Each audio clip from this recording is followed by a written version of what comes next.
یہ نبیوں والی جو اخلاق نبوت ہے نا، اللہ تعالیٰ نے اس کا کچھ حصہ مجھے دیا ہے۔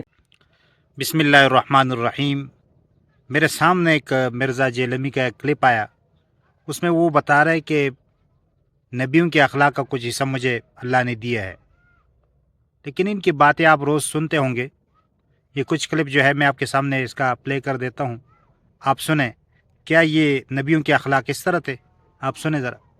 ایک محلے میں اتنے پاگل کتے نہیں ہیں، اتنے شیخ الحدیث پاکستان میں گھومتے پھر رہے ہیں۔ وہ کہنا جی خواب پہ تو کوئی کنٹرول نہیں، اور میں بھی کہنا کوئی کنٹرول نہیں۔ اللہ دے بندے ہو، تواڈے بابیاں نو نہ اپنے پیشاب تے کوئی کنٹرول ہے، نہ منہ وچوں جو کڈ دے رہے اودے تے کوئی کنٹرول ہے۔ اللہ کے سوا کوئی پیغمبر، کوئی فرشتہ، کوئی بزرگ، کوئی بابا، شاہی کوئی نہیں۔ توحید کا تو مطلب ہی یہی ہے کہ کوئی انسان اپنا پیشاب بھی نہیں روک سکتا، خواہ وہ پیغمبر ہو یا عام انسان ہو۔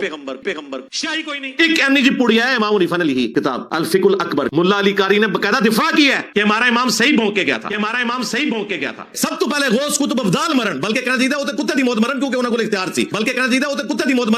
اختیار سی، یقین کرے کتے کی اوقات نہیں مولویوں کی کچھ نہیں کر سکتے۔ مجھے بتاؤ یہ دو بھائی لاہور کے کتنے عرصے سے کتے کی طرح بھونک رہے ہیں، تو جی آپ نے یہ باتیں ان کی سنی، تو کیا نبی صلی اللہ علیہ وسلم کسی کو حقارت کی نظر سے دیکھتے تھے، یا ان کا تذکرہ جو ہے وہ حقیر انداز میں کرتے تھے، یا ان کا اس طرح استہزاء ان کے ساتھ کرنا اور ان کا مذاق اڑانا اس طرح ہوتا تھا؟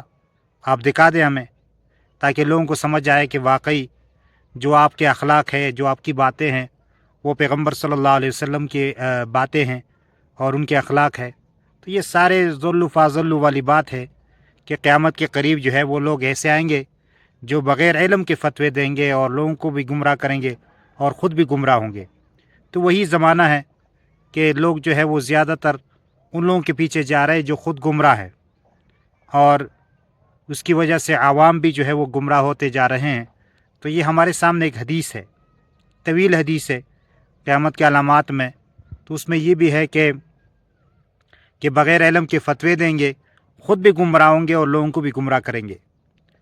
بس یہ ہے کہ جمعے والے دن جو ہے وہ سورۃ کاف پڑھنے کا اہتمام کریں اور اللہ سے مانگے کہ اللہ تعالی ہم سب کو فتنوں سے محفوظ فرمائے، چاہے وہ دجال کا فتنہ ہو یا جتنے بھی چھوٹے فتنے ہوں، سب سے اللہ ہماری حفاظت فرمائے۔